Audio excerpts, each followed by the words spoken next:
Welcome to The Vault with Financielle. This is a safe space where we talk all things life and money and no topics are off limits. Howdy.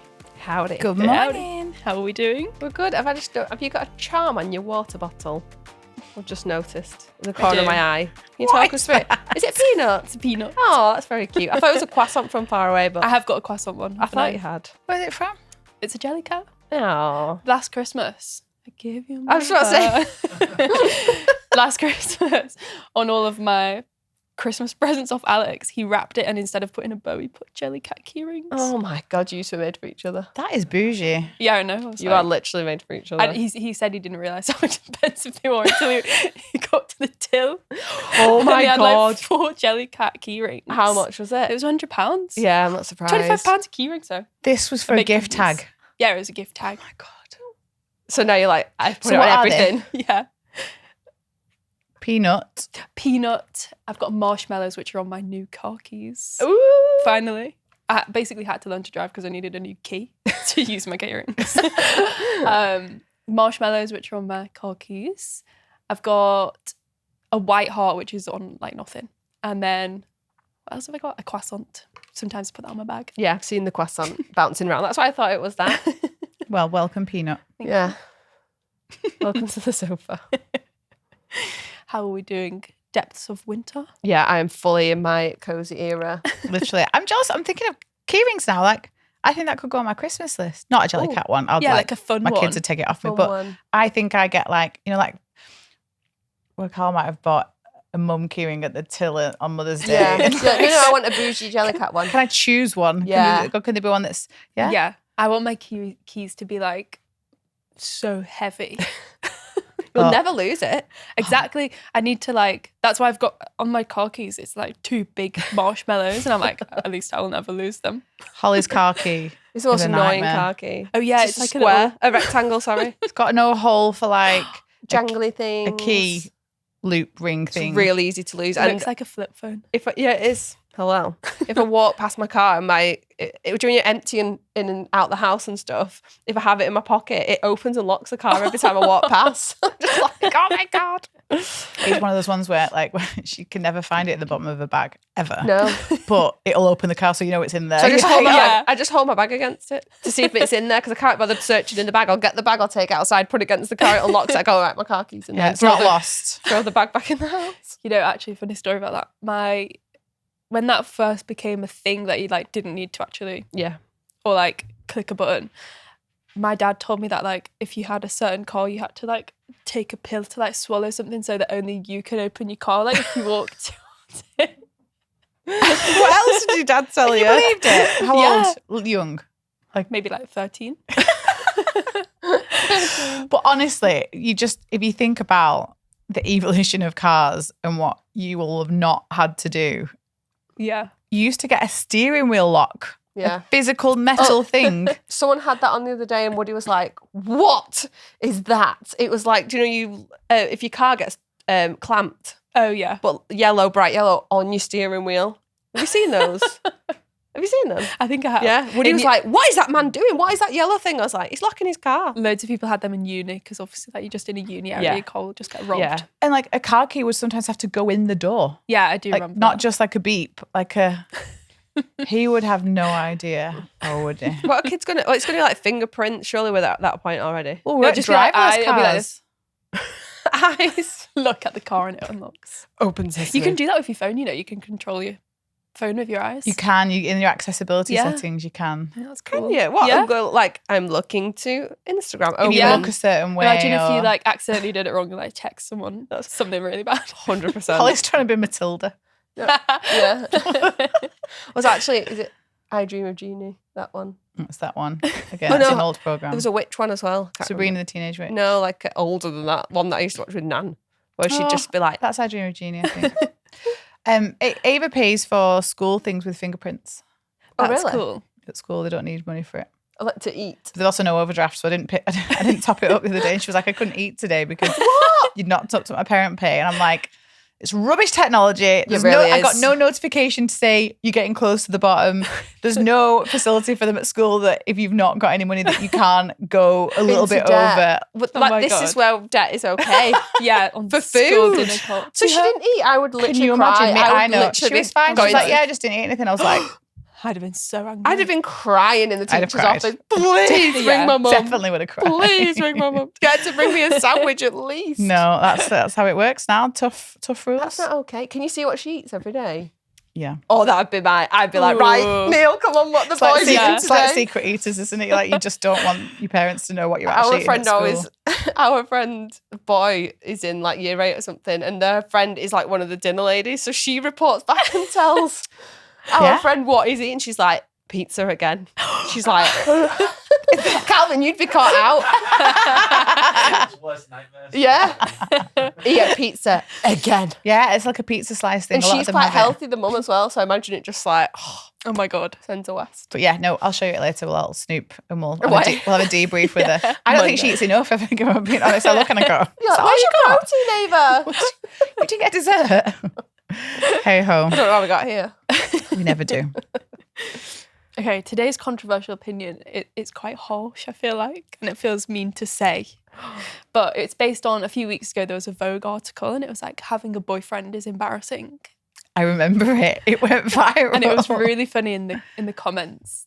It was like quite divided by like obviously girls with boyfriends and girls with not. Yeah. And it's like, I saw loads of comments and it said like, having a boyfriend is a PR disaster.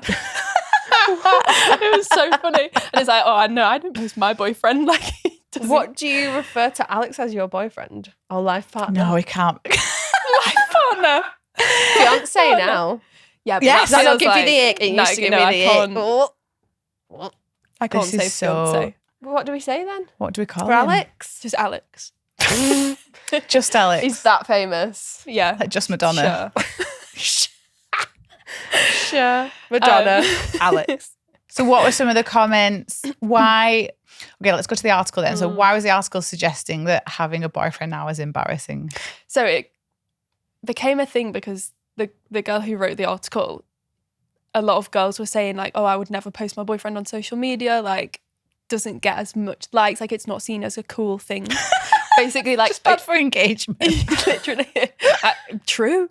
When I post Alex, I get Oh, no yeah. likes. I remember you saying this. Yeah. You said to Alex you're not posting him anymore because your Yeah. engagement went down. Or you're on Lucy like said this. or you're on slide 9 of my dump. And it's a October hand. dump. You're at the end. It's a hand And it's or the like, back yeah. of his head. It's not Yeah. like hard launch. Yeah. Poor Alex has never been hard launched, and we're like, we're going to get married, and he's still not hard launched. And some of the comments that I'd seen, so I've seen some TikToks talking about it actually, so I hadn't seen the comments in the actual article, but they were definitely veering towards this concept of unless they are a star Mhm. performing in what I require from boyfriend duties, I don't need you. Like, I'm not desperate for a partner, and it's really hard at the moment. There is a lot of division, I think, between the sexes. There's got so much, toxic masculinity is a huge thing. You've got those men that are not in that category may feel aggrieved that, like, they're kind of having to. Painted with the same brush. Yeah. It's very hard, but look, women have had it hard for a long time. And we all know the history of finances where you couldn't buy a house without your husband or parent, and you couldn't get a credit card until I think it was the 70s, and loads of things where we're finally kind of getting on equal terms. And you then go, oh, well, if I can fund myself and if I can enjoy my life and I can have fun with my friends, what value do you bring? And so whilst it's harsh, I think it's more on the line of, I don't need it, I should want it. Mm-hmm.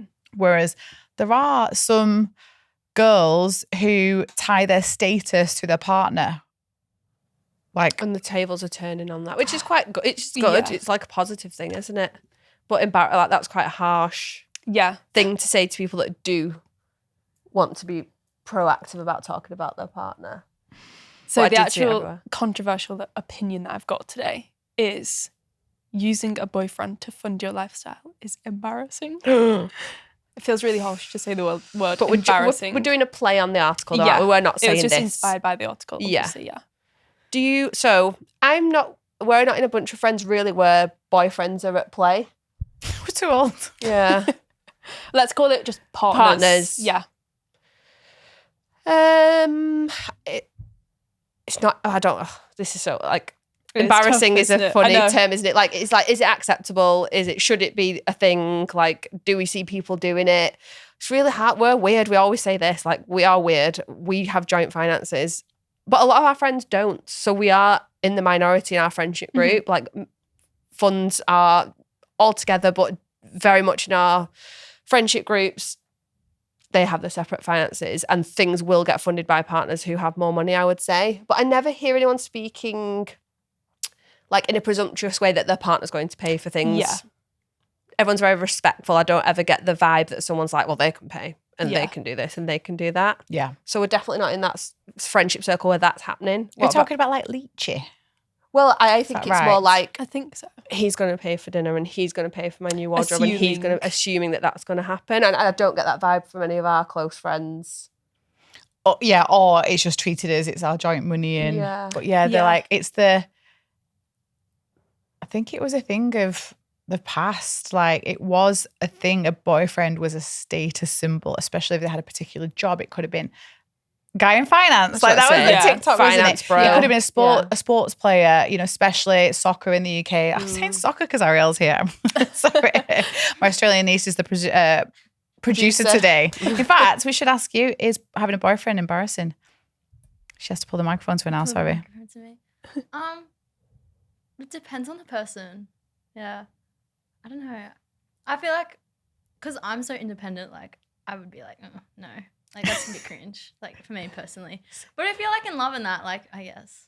I feel like it's a big word to say. I don't know. Boyfriend are the embarrassing part. Both. Yeah.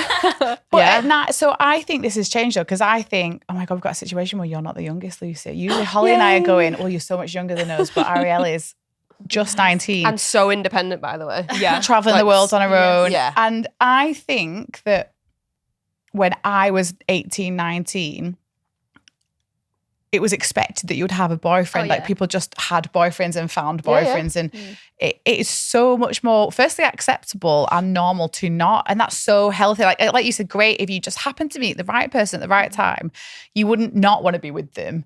But there was a lot of pressure when I was younger, which is like boyfriend and who are they with and who could you get with. Like It it was a doesn't big really thing. feel like that anymore. And like even it's translating to like older age groups in that are anti-single. And for a long time we were like, oh, you should meet someone. And now we've realised she's so happy and independent on her own, Yeah. like financially as well. Like she's done the Financielle playbook. Like we've used her as a case study so many times for like the pension chat because she's done amazing work, hasn't she, over Yeah. the last few years to prepare for retirement because she's like, I might not have a man Yeah. and I don't want to rely on a man even if I do. So she's so independent that it's kind of, conversations where we'd all be together used to maybe be around like, oh, what about, we could say with this guy and this guy. We're now like, where are you going traveling next year? Like, Yeah. what do you want to do? Like with People your do. house, like what's your retirement look like? We don't talk about men in those conversations. And we did at first. We were pushing like, oh, you need them, like, because we're happily married, like, and my mum's been happily married for years. We're like, so obviously the thing that you need to do now Yeah, is to like, find a man. That's what you're missing out. Yeah, but And then, she's kind of and then we pushed- tried to look for one and Oh went, my- no, Yeah. stay where you are. we were she had a couple of like nightmare dates Oh and my she was God. like, this is what I'm dealing with, girls. And we were like, well, do you know what? We kind of all came to the conclusion together We'll that back she's off. better off single. And if someone comes along that, like we said, the only way you should have someone in your life is if it enhances it 100%. only. Not financially, because you want to be able to make sure that if that person goes away that you are still okay. Imagine like I've done a couple of people that are in like a boyfriend girlfriend relationship and above the age of 50 and they have lovely separate lives. Yeah. They don't live Yeah. together. If they do, they might have separate bedrooms. Yeah. They might have separate interests. And then when they come together, it's like for them. But otherwise they are, freely independent. And I think that's new. And I think that's maybe what it was getting at a little bit, that article, which was like this dependency is I think what we've come away from. And we talk about money on the show, don't we? And it is, I would think it's much more attractive for a man or a woman to be fiercely financially independent where they can be. And it's a bonus to be able to come together. And then if you gift people things, or if someone, you know, in a relationship, we've had moments like we don't earn any money, the partners do, Yeah. or we've been the breadwinner. For them to have I've never been, and Neil reminds me every time. Like, you will one day. We're getting know. there. In fact, that's our next project. Yeah. Holly's will be the I breadwinner. want to be the breadwinner. I want to be Neil's sugar daddy. Sugar mama. Yeah, that one.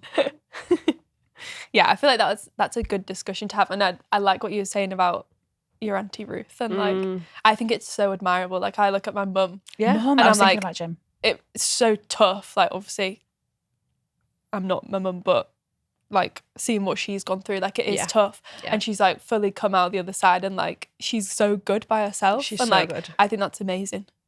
I think she's like come further than she ever would have, like I think in a so. relationship. Jen's like lent into her hobbies, hasn't she? And like stuff that she really cares about. And a man in her life at that time might have been a distraction. She might not have fully done what she wants to do. So now if she meets someone, she'll be like, oh, I'm not giving that up. Yeah. And I'm still going to progress on this. And I only want to be with you if it's going to make my life better. I saw a TikTok where a guy was interviewing older, it happened to be women. Oh, it was men and women, but when he interviewed the women, and we're talking people like 70 up, so not old, but older, they've lived a life, they're past like, grandparent age.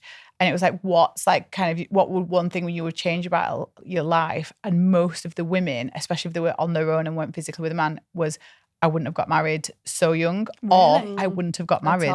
Yeah. And obviously that was a different time. So people that got married, you know, all that time ago, they were getting married super young, then expected to be kind of housewives, then just the caregiver, which meant even if it had been an amazing part of their life, they didn't have freedom. Like everyone said, like they didn't travel, for example, because you were suddenly a mother and you were suddenly in the home. You just made to have babies. Like that was it. You got married, you had babies, and then you looked after the house. Yeah, they all said that. And I was like, oh, you know, and I, again, as a happily married woman, but it does, I think that was a generational thing and what they had to go through. But I think the big thing for me is it's not the be all and end all. It's like an enhancement to your life. And if it's not, there's no rules, whereas there used to be.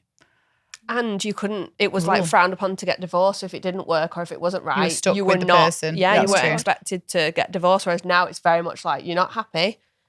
You don't waste your life. Yeah. Okay, time for dilemma number 1. Is my job costing me too much? I have a dilemma and would really like to get your opinion on it. Generally, I think I'm quite good with money. I've never had any major credit card debt. I've got 9k as an emergency fund. I own my own car, and me and my husband have a mortgage together. I started a new job a year ago. It was a slight pay cut, but in a much better company where I could seriously upskill. However, it comes with a big commute, 42 miles each way, 5 days a week. It takes me just over an hour on the way in and around 1 hour 20 minutes on the way home, sometimes longer with traffic or road closures. This is costing me a lot in fuel and also my sanity. There isn't much opportunity to work from home in the job, and with the pay cut, petrol and rising costs, I'm struggling to stay on top of my finances. I've already had to dip into my savings a few times this year and haven't been able to replace it, which really frustrates me. I feel like if I stay in the job, my financial position will just get worse and worse. I don't really want to keep putting more of the financial burden on my husband, but it's hard to find decent jobs where I live or remote ones. And if we want kids in the near future, is it better to stay put? Absolutely not. It's not better to stay put. You're already saying, like, the math's not mathing, whether emotionally it's a big toll, already thinking ahead to children, because can I tell you it's going to get worse when you have kids, because it will be really difficult in this day and age to go and do an hour's commute on the way there, an hour 20 on the way back. You're going to have wraparound care. That's going to cost you more money. It's already costing you more in fuel. You're dipping into your savings. Like, you're already saying that the math is not mathing in this situation.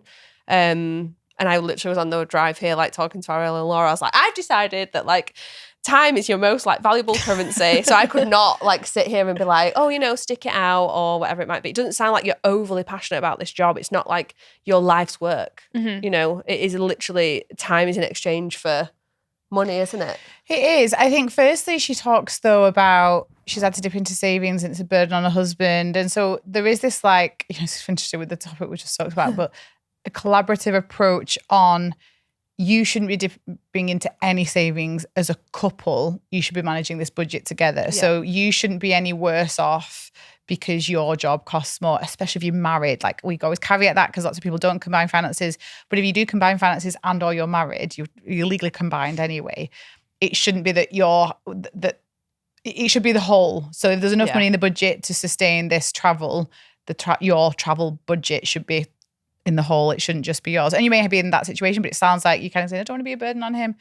And then secondly, there could also be a perspective where if this is the job of your dreams, it doesn't sound like it with the language, but if it is the job of your dreams, and if this is what you want to do and there's a stepping stone to future things and for a period of time, it's a bit of a bad commute, but it's worth it, then again, it will be interesting to see husband's side of things. Does he work locally, remotely? Like often Carl picks up way more of the slack on some of the childcare pickups on his work from home days. But then when he's in the office, it's me or it's like family and stuff. And you can make it work. And, I've got lots of friends that are still lawyers, bankers, accountants, and they're having to do the city commute and they're having to be in the office, not necessarily 5 days a week, but 3 or 4. And that is hard and it's a particular lifestyle, but it is possible. But do you know what? It pays well. Yes. So it feels like you're compromising on too many things. You can't have long commute, lower salary than you had before and like a flat salary, if you will. What's the pull? Because she said it's about opportunity. So fine. When is that coming? So if you thought it was because there was potential for promotion, you have to put work into that now in terms of let's get things moving. So what's the timescale? How long are we thinking? We're modelling it. Mm-hmm. Modelling it out. What for whatever the promotion in the future could be, what's the pay jump? What's the net impact of that after you've paid tax and stuff, after you've had to pay for fuel? And is there any likelihood that you're going to, again, be able to work flexibly in terms of travel? Because if it only pays a little bit more, you still have to travel the same. Doesn't feel like it fits. You've said there's not really remote opportunity. There's no jobs locally necessarily. Maybe true, especially in the field, it depends that you're in. But there's usually remote or flexible remote jobs. So if you can travel to like a working hub that's 45 minutes away, I bet there's another employer that does allow more flexible working. Yeah. And actually going back to what we always say is rethink asking the question when you can pitch to your employer, this is my working schedule, this is my commute. If you're of value to them, they don't want to lose a good person. It's really, really expensive to replace and retrain a good quality candidate. And so again, if they're up for that, then you could, see if they'll move. You can only ask. You don't ask, you don't get. Don't ask, you don't get. I was just about to say that. There's got to be some sort of compromise here, and it feels like you're making all the compromises. There's got to be some sort of workaround. Like Laura said, combining of the finances to make sure that you're not suffering financially, but no one should be suffering financially with a job. Like I find that really hard to get my head around. Sometimes for a short period of time. Yeah. If there's an internship I've done that, an internship, and it was a really shit salary, but amazing opportunities. You have to go, can we manage this as a family for a short period of time? Yes. And does it give me a stepping stone to something else? Yes. And it actually did. And I managed to get a pay rise, and my experience that I got from that was invaluable. So there's a time and a place, isn't there? But this sounds like a long-term job. Where's the good news? Yeah. I think light at the end of the tunnel. I think you need to look for that light, and it might be where you are. Like, you've got options. You change it, and you either get a promotion there or work towards one, and/or you negotiate flexible working, and you should always be looking elsewhere. Always look elsewhere, just to keep yourself on your toes and see if there's anything out there. And if you're like half looking, get a friend to look, because they find stuff much more, quicker than you. You might be discounting stuff that's out there, and a good friend will be like, "Well, I've just found 7, so yeah." Good luck. I'd like to know what you do as well. Okay, I've got a big community win here, which I'm loving. Everyone's emailing us. We're getting a lot at the moment. A lot of community wins at the moment, and it's amazing. Hi, girls. I've come over here to message many times. I don't know why I haven't before. I'm an avid listener to the pod, wait weekly for the next release, and continue to spread the message about how incredibly life-changing Financielle is. I wanted to share my win. I've been following a budget, using the app, and really busting a gut to put me and my family, such an American thing, busting a gut, to put me and my family in a better financial position. Although the numbers in our bank may not look impressive yet, we've just realised that we've decreased our fixed expenses by 10% in the last year. We got rid of our leased car and bought one outright. We don't spend on credit anymore. We're constantly working to build our savings. Our 1K emergency fund is still a work in progress. Ultimately, we're better with money, and we're in it for the long run. I love listening to you all. You've completely changed my mindset. I used to see money and think it was impressive to spend and be showy. Not anymore. Now I want to squeeze everything out of each penny and pound. The best part is my husband is also on board and we're both working so hard to give ourselves and our 2 children the best financial education. Love that. And I nice love is it when that? the partners get involved because you Win. literally supercharge everything. Mm. It's so hard going out on your own, and a lot of people always drop into the community, how do I get my partner on board? Like, that's one of the most popular questions that we get asked, because it is a big thing, isn't it, to try and change someone. Like, you change your mindset, that's fine, but to drag someone along with you and be like, come on, this is the way forward. When people do it together, they just the journey just is so much quicker to get to that £1,000 emergency fund or doing the debt snowball, like coming at it together. You don't realise how fast and far you can move. I wish I had a heart rate monitor on, honestly. My heart's like, it is like, as I get really excited, but there's not many areas of your life where you can have such a transformation. If you think about what she's been through, she's gone from someone who spends to impress people. Mm-hmm. Very, very normal. I went from a person that thinks to spend and buy something and post that on Instagram and or let someone see the new outfit that especially if it's a designer brand, it's like recognizable that this equals ka-ching, to not being on credit, getting rid of the lease car and buying a car, like working together with your husband. That is a life changing. And that's just 1 year. It's good when it's a flex as well, when people go and show off about that. Yeah. I show off about the fact that I own my car. I show off about the fact that I don't buy shit to impress people I don't even like anymore. Like, And decreasing your fixed expenses. By Like, 10%. That's at a time when such a flex, inflation's but prices are going up. She's done that at a time when inflation has been driving up prices globally, and she's cut expenses by 10%. Because I think everyone like succumbs to it's like a dangerous game, just going, oh, you know, expenses. It's just so expensive to live now. It's like an excuse to just spend accept it. shit with money. Like, I feel a lot of people do that. They just go, oh, like groceries have gone up and this, that and the other. So, you know, we're fighting a losing battle, so I may as well just live my life. And I hear that so much on social media where they're like, everything's so expensive, so just crack on. Like, just got to keep Yeah, going. that's a good It's point. like, no, you don't. You can do it. something. Yeah. TikTok shop's expensive. God me the help fear. all the Christmas Gives me the huns. fear. What, a TikTok shop? Yeah. It It's really like, does. these leggings are amazing. Rah, rah, rah. Why are you shouting at me? Yeah. Literally, like it's scary. The girls that sit on it all, it's always women. I'm sorry, it is always Of women course it is. selling stuff to other women. Where the men aren't, Neil's not on TikTok shop watching someone sell leggings. I mean, No, he might he's be, watching but like Not unwrapped your Christmas presents, yeah? I'm hoping he's watching like Rory McIlroy swear at Americans or something. Yeah. and Oh, he not- definitely. He's watching like Stick Oh to my Football. god! I'm picturing my brother-in-law in leggings now. Like it is cold season for running, maybe. Do you know but what I mean? It's like, girls, run and get Don't this walk. deal. It really triggers me. I Yeah, swear it to God, is. it really does. Because the men aren't doing that. no. Calvin, are you doing that? I do not. He's like, I might do though. Yeah. You could be a niche if no other men are doing it. You could be the male TikTok shop. My mum's obsessed with TikTok shop, and she said, "What's your address?" And then I was like, oh, What did you get? She bought me. It was a Father Christmas that farts. 12, No. 12 pairs of like the worst socks ever. Yeah. Are they them? Calvin's mum, they're a bit thin. Calvin, They're a bit thin. Can you show the camera? I'll put a cutaway in. I'll film a bit. Okay.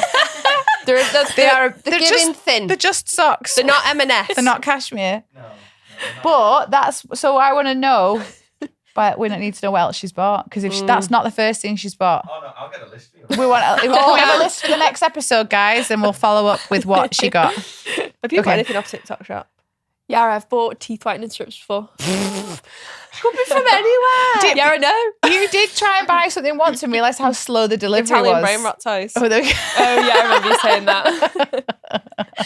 Mum can never trill a little tra-la-la shark with blue shoes. We went to we did a little trip to Blackpool with the kids. Oh God. And all the like tat shops, the kids just wanted Italian brain rot stuff. And I was like, who's this? And it was like chimpanzini bananini. And it's like a chimpanzee in a banana. You're like, yes, you can. That's And funny. then I was like, who's this? Woody's like, Bombadero Crocodero. I'm like, sure. Yeah, so that's the only thing I was going to buy. And it was because people were like, mums, if you want this, you know, like Charlie Marlowe You're a vibes. shit mum if you do Yeah. not buy this now. Basically. Okay. So that's why I've told everyone this morning I'm on a social media blackout because I'm getting very triggered because it's coming up to tis the season. To be a to good spend- parent. To be a good parent. And that to be a good parent is to spend time with your kids, not buy them shit off TikTok. Someone said to me recently, oh, which advent calendar are you getting? And I said, Cadbury's. And they said, no, which beauty one are you getting? I was like, fuck Oh my off. But I didn't, there's so many now. And I Dairy milk. that's my answer. Like, there's no others. Well, I can't remember who it was. If it was you, sorry if I said this, like, back to like. Mum loves a beauty advent calendar. No, can we just share what her and Auntie Ruth did and then we'll move on to the last time? Oh, yeah. I do apologise. They bought a Space NK advent calendar each for themselves rather than each other because it's the same thing. They bought them back in October. They've got a sinking fund for them, by the way. Okay. And someone else had a sinking fund in the community did for they? yeah. So they buy them. sinking They fund. love it. It's their favourite thing to do. And honestly, like they bought us one once and I've still got stuff from it. Like it's amazing. I still got some niche bits, but I did actually really enjoy it. It was amazing. I I'm don't here need it for every it. year, but I enjoyed it. But they've opened it already. They sat All at together. once? They sat no, they did it in batches. FaceTimed each other every night. In October. You know that when Jesus Christ was born. Like Advent. Oh my God. That's why we have an Advent calendar. No one would have a clue, would they? Yeah, we're opening one tonight. Ready? FaceTime. so good. It's their Super Bowl. Literally their Super Bowl. So yeah, that was their Advent Are calendar. they going to get another one? I No. Are they hope going to not. feel so sad in No, December? one now, per- though, aren't they? But they have taken, like, if it's meant to be a gift of anticipation, they have taken it. But Auntie Ruth's given the box to Albie. And there's like The boxes are really got 31 good. drawers to I still fill got with mine stuff. under my bed. I sometimes like, what do you play with it? It's a 2-in-1. But But yeah, I'm that's another thing to buy and another thing Yeah. to be put on socials. And my kid's advent calendar. Teddy's so bougie. He's like, I'll have a lint one. I'm like, you won't. It's like 20 quid for a lint calendar. What's I your think that- advent calendar? A herbal tea. Oh God, I know, very it's boring. very loose. are there going to be 24 different flavours? Yeah. Is it like pucker or Yeah, Twinings or pucker. something? How much was that? It was only like £20. Yeah.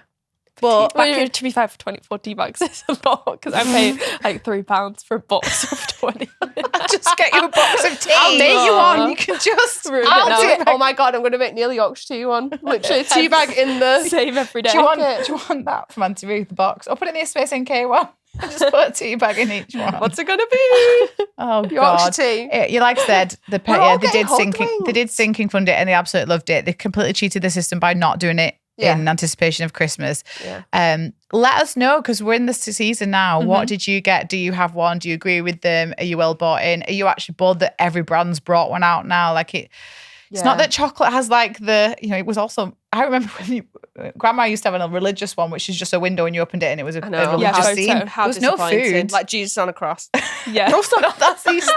That's Easter. He's not dead yet. He's a baby.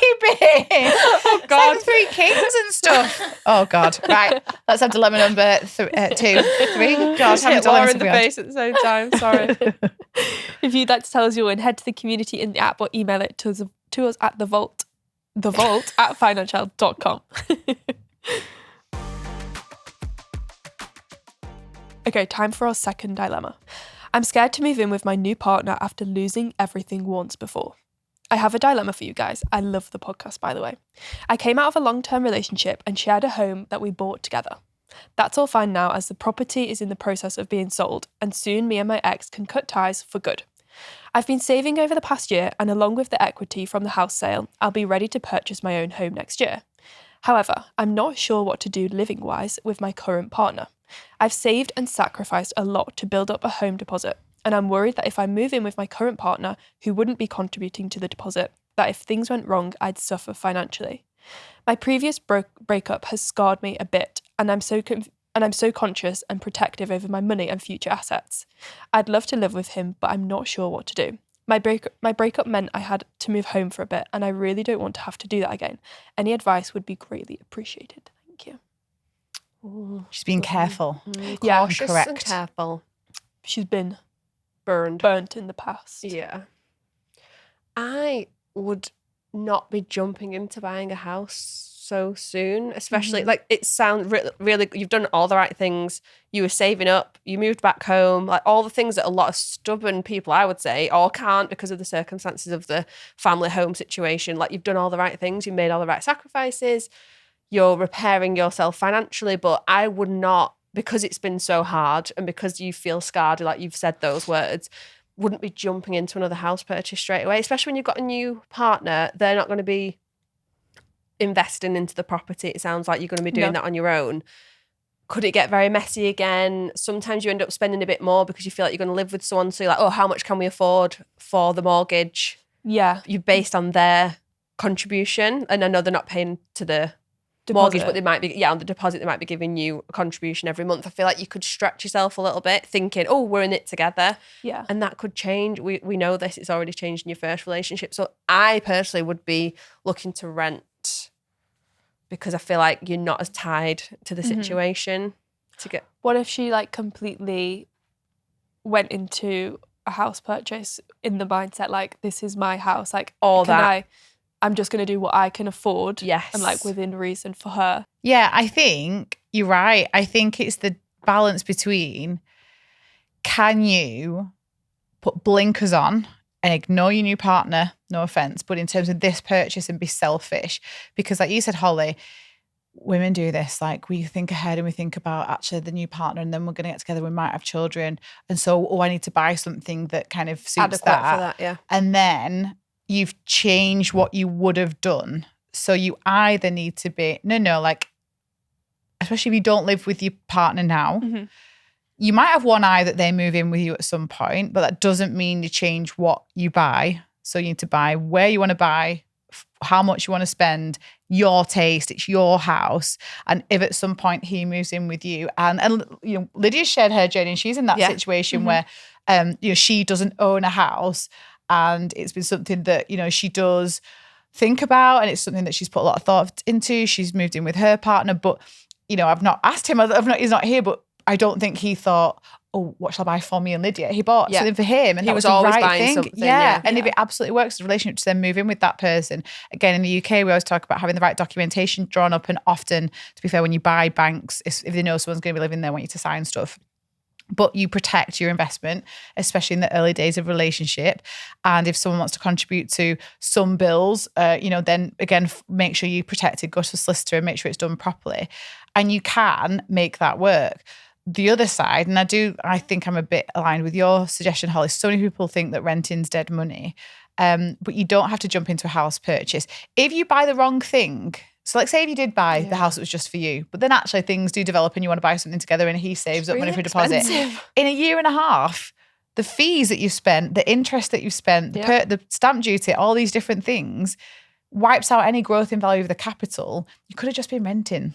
So renting buys a little bit of patience, especially if it fits the budget and you don't have to dip into the savings. So the house deposit can remain protected. Literally shove in that. a high yield saver and give your relationship time to blossom. With no pressure on my house, not your house. How much should you pay? Like a contribution from a new partner, I think should be seen as a bonus. Like you should be able to, if they walk out the door the day after, it should be like of someone else. Financially, you should never put yourself in a situation whereby it requires both of you. Because we do it all. We go on Rightmove, we go top of the budget. Everyone does it. It's just a thing. Like you put the toggle on and you're like, the max. What's the max we can borrow? It's just human nature. That's not you as an individual. This is not me poking at you going, you need to bring your expectations down. We as humans, when we can borrow money, we'll always borrow more than we need to. Because it's not real money. It's not ours, so we don't care. But the minute someone walks away from a relationship, which they can do, they can walk away from this house. You can't. You're legally bound to the house. And because it's in your relationship and I think because of your past experience as well, you might feel more comfortable and it'd be more 50-50 if you rent somewhere for a short period of time even. But you can get 6 months leases, 12 months. Things can change very quickly and renting enables you, it gives you options. Yeah, I feel like you can romanticize it as well and being like, oh, remember that 6 months. You like if love everything goes to your plan. rental. I'm a renting advocate. Yeah. I love renting. You're renting queen. And it's You can nice to change have your that, mind, isn't you can it? move around. We're told so much to buy that it's so nice to have this refreshing outlook. Like you've got an amazing cottage. Like I remember us all looking at it being like, what? That's the dream house. Yeah, and it's so easy. Like we literally, Got no I remember problems. we watched the video of when we got like a video tour in the office. We were in it in like the next month. Yeah. Like, I know, it you was don't so get that house fast. purchase. We Yeah, were all saying, can we exactly. move in with you? And Yeah. Obviously, like, not that it is dead money because I'm like receiving something for the money that I'm getting. Yeah, and this is what the people don't do the maths. So people go, oh, I want to be in the housing market. And I have 2 properties. Like, I am all for being in the housing market. But if you're being sensible with your money, if you're getting interest on savings, patience is like, for a period of time, it's okay to be out the market. It really is. And the maths sometimes of the first 1, 2, 3 years of owning a house, if you flip it in that time and you've added no value and the market hasn't gone up, you'll be at a loss, because by the time you've paid solicitors' fees, estate agent fees, stamp duties, surveys, and the interest that you've paid on that borrowing, you'll have usually in the first 1, 2, 3 years of that mortgage, you knock nothing off it. Is the most upsetting thing, especially with interest rates as they are at the moment. It's the most upsetting thing. I always say to people, look at your it's called an amortization calculator. So you can put in your mortgage amount and your interest rate, and it'll actually show of that £700 mortgage that you've probably paid £200 off the mortgage and £500 in interest. Yeah. So across the year, that's $6,000 in interest that you've paid. Has the house gone up $6,000 in a year? Unlikely for most properties, especially at the moment. So it helps it's not a bad idea to, I'm not saying not to not get on the property market, but to step back a bit and go, okay, where am I at in my life? And the other mini red flag that we've not picked up on, but something to look at is, he's not in a position to buy. Wonderful. No one has to be. But what's his plan? Because you get impatience now, but I do think in the next 1 to 2 years, you should think about buying. And it may be together, it may be on your own. So if it's on your own, you do the same thing, you do the maths and you just buy it on your borrowing. But if it's with him, if he has made no progress towards any savings the next 2 years, is that going to be an waiting issue? to buy a house? Whereas actually, if he is in a position to get ready for it, but I'm starting from zero, you can have a nice 1 to 2 years now of being supportive of him, where you save more money and he does. And then imagine the start you're going to have when you both on that kind of, he doesn't have to have as much as you, and you can set up a purchase which is proportionate to the deposit. It doesn't necessarily have to be 50-50. You can get to a place where it's proportionate, but that's exciting, or it's not. And it's a red flag, and it'll help you not get into something that could be, you've just been through a breakup and you're already going to be on edge. Like, it's already stressful. Yeah, it's a good way to ease yourself into like a new situation like that. Yeah, I think get a fun rental, move somewhere that you wouldn't think of because you know it's temporary, and just enjoy it. Have a fun period of your life before you get a mortgage. Before you're adulting. Yeah. Okay, that is all for this episode. The vault is now closed. And just a quick disclaimer, the vault is just a chat around life and money topics. We're not giving financial advice.